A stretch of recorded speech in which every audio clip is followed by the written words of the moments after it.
Assalamualaikum warahmatullahi wabarakatuh. Ketemu lagi bersama saya Maya Salsabila dari akuntansi 20E NIM 7211420211. Kali ini saya akan membahas mengenai bab 4 hukum bisnis, yaitu pengertian dan bentuk firma, CV, dan PT. Selanjutnya ada pengertian perusahaan. Yang pertama, pemerintah Belanda dalam rancangan undang-undang Handel di muka parlemen, perusahaan adalah keseluruhan perbuatan yang dilakukan secara tidak terputus-putus dengan terang-terangan dan dalam kedudukan tertentu untuk mencari laba bagi diri sendiri. Selanjutnya, menurut Prof. Mr. WLPA Molengraf dari sudut pandang ekonomi, perusahaan adalah keseluruhan perbuatan yang dilakukan secara terus-menerus bertindak keluar untuk mendapatkan penghasilan dengan cara memperniagakan barang-barang, menyerahkan barang-barang, atau mengadakan perjanjian perdagangan. Selanjutnya, menurut Undang-Undang Nomor 3 Tahun 1992 tentang wajib daftar perusahaan pasal 1 huruf D, perusahaan adalah setiap bentuk usaha yang menjalankan setiap jenis usaha yang tetap dan terus-menerus didirikan, bekerja serta berkedudukan dalam wilayah Republik Indonesia untuk tujuan memperoleh laba. Selanjutnya ada kategori perusahaan. Yang pertama menurut jumlah pemiliknya, yaitu perusahaan dagang dan perusahaan perseroan atau persekutuan. Perusahaan dagang sendiri yaitu perusahaan yang jumlah pemiliknya satu orang, sedangkan perusahaan perseroan atau persekutuan yaitu perusahaan yang jumlah pemiliknya lebih dari satu orang. Yang kedua ada menurut status hukumnya, yaitu perusahaan berbadan hukum, yaitu berbentuk PT. Yang kedua ada perusahaan tidak berbadan hukum, yaitu berbentuk persekutuan firma dan persekutuan pendidikan. Selanjutnya menurut pemilik modalnya, yang pertama ada swasta, yaitu seluruh atau sebagian modalnya itu milik swasta, sedangkan perusahaan negara itu seluruh atau sebagian modalnya milik negara atau pemerintah. Selanjutnya ada bentuk-bentuk perusahaan. Yang pertama ada perusahaan dagang atau perseorangan, yaitu salah satu bentuk perusahaan perseorangan, sedangkan perusahaan perseorangan adalah perusahaan yang dijalankan oleh satu orang pengusaha sehingga tanggung jawabnya dibedakan satu orang saja. Selanjutnya ada ciri-ciri perusahaan dagang itu dimiliki oleh perseorangan, pengelolaannya sederhana, modalnya relatif tidak terlalu besar, kelangsungan usahanya tergantung pada para pemiliknya. Selanjutnya nilai penjualan dan nilai tambah relatif kecil. Selanjutnya ada kewajiban perusahaan dagang. Yang pertama ada pembukuan. Menurut pasal 6 Undang-Undang Hukum Dagang, setiap orang yang menjalankan perusahaan diwajibkan untuk mengerjakan pembukuan, yakni catatan-catatan mengenai harta kekayaan pribadi dan harta kekayaan yang dipergunakan dalam perusahaannya menurut syarat-syarat yang diminta oleh perusahaannya, sehingga dari catatan-catatan tersebut setiap waktu dapat diketahui hak dan kewajibannya. Selanjutnya ada membayar pajak, yaitu menurut Undang-Undang Perpajakan, setiap orang, badan usaha, dan badan hukum wajib membayar pajak. Pajak yang harus dibayar yaitu pajak penghasilan dan pajak lainnya sesuai barang yang diperdagangkan. Selanjutnya ada hubungan hukum perusahaan dagang. Yang pertama hubungan hukum intern atau dari dalam, yaitu hubungan antara pengusaha dengan para pembantunya di dalam hubungan kerja.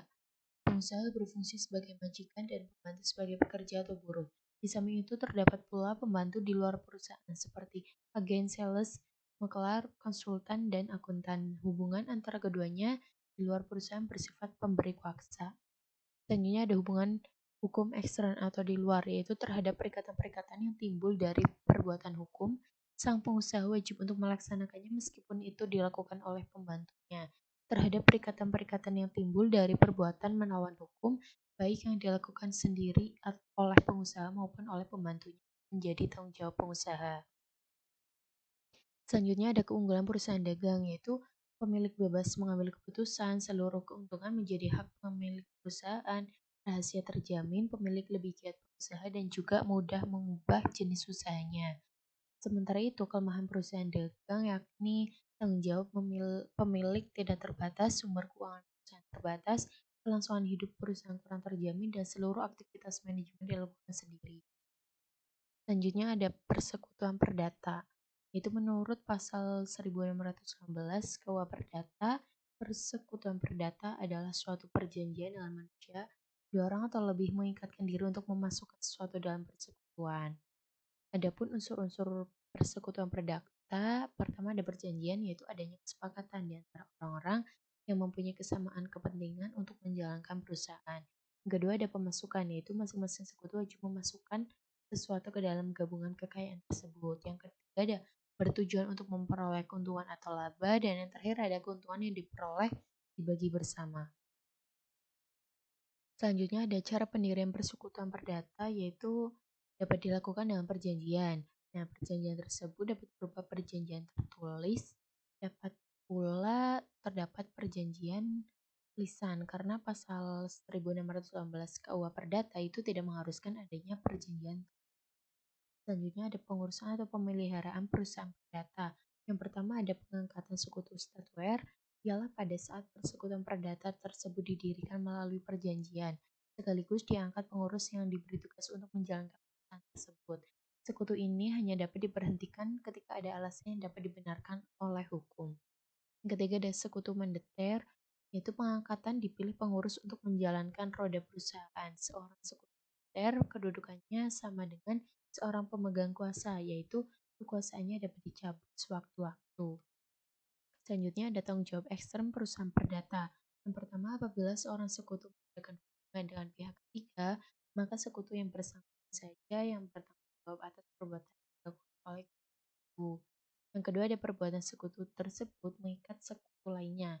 Jadi apabila benar-benar ada surat kuasa dari sekutu lainnya, itu dan juga hasil perbuatannya telah dinikmati oleh persekutuan perdata. Yang ketiga ada apabila beberapa seorang sekutu persekutuan perdata itu mengadakan hubungan hukum dengan pihak ketiga, maka para sekutu itu dapat diperlakukan sama rata. Yang ketiga ada berakhirnya persekutuan perdata. Yang pertama adalah lewatnya waktu, musnahnya barang atau telah diselesaikan usaha yang menjadi tugas pokok. Yang ketiga ada kehendak dari seorang. Yang keempat ada salah seorang sekutu meninggal dunia. Yang ketiga ada persekutuan firma. Menurut pasal 11 KUHD, persekutuan firma adalah persekutuan yang diadakan untuk menjalankan perusahaan dengan memakai nama bersama. Persekutuan firma merupakan bentuk khusus dari persekutuan perdata. Kekhususannya adalah dalam hal menjalankan persekutuan bersama.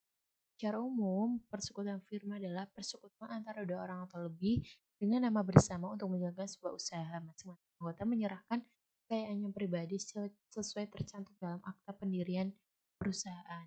Ketiga, ada ciri-ciri persekutuan firma, yaitu biasanya sudah saling kenal dan saling percaya. Kedua, ada perjanjian firma dapat dilakukan baik di hadapan notaris ataupun di bawah tangan. Yang ketiga, memakai nama bersama dapat adanya tanggung jawab dan risiko kerugian tidak terbatas. Selanjutnya ada pendirian persekutuan firma. Yang pertama ada pasal 22 KUHD menyatakan bahwa persekutuan firma harus didirikan dengan akta autentik. Namun ketidakadaan akta tidak dapat dikemukakan untuk merugikan pihak ketiga. Yang kedua ada pasal 23 KUHD dan pasal 28 KUHD menyebutkan setelah akta pendirian dibuat maka harus didaftarkan kepada panitera pengadilan negeri setempat. Yang kedua ada pengurusan atau pemeliharaan persekutuan firma ditentukan dalam akta perjanjian pendirian firma. Apabila belum diatur, maka harus diatur tersendiri. Setelah itu baru didaftarkan ke pengadilan negeri setempat. Selanjutnya ada tanggung jawab ekstern persekutuan firma. Yang pertama ada perikatan yang dilakukan oleh sekutu yang diberikan hak untuk bertindak keluar mewakili firma menjadi tanggung jawab semua. Yang kedua itu sama namun menjadi tanggung jawab pribadi. Selanjutnya ada keunggulan firma, yaitu kemampuan manajemen lebih besar, pendiriannya relatif mudah, dan kebutuhannya modal terpenuhi. Selanjutnya ada kelemahan firma, yaitu tanggung jawab pemilik tidak terbatas, kerugian disebabkan oleh seorang sekutu harus ditanggung jawab bersama. Yang ketiga ada kelangsungan hidup perusahaan tidak menentu. Selanjutnya ada berakhirnya persekutuan firma, yaitu lewatnya waktu, musnahnya barang, kehendak dari seorang, dan salah satu sekutu meninggal dunia. Selanjutnya ada persekutuan komanditer atau CV adalah sebuah bentuk usaha, badan usaha bisnis yang didirikan dan dimiliki oleh dua orang atau lebih untuk mencapai tujuan bersama dengan tingkat keterlibatan anggota berbeda-beda. Yang pertama ada pendirian CV, yaitu prosedur pendirian itu sama dengan persekutuan firma yakni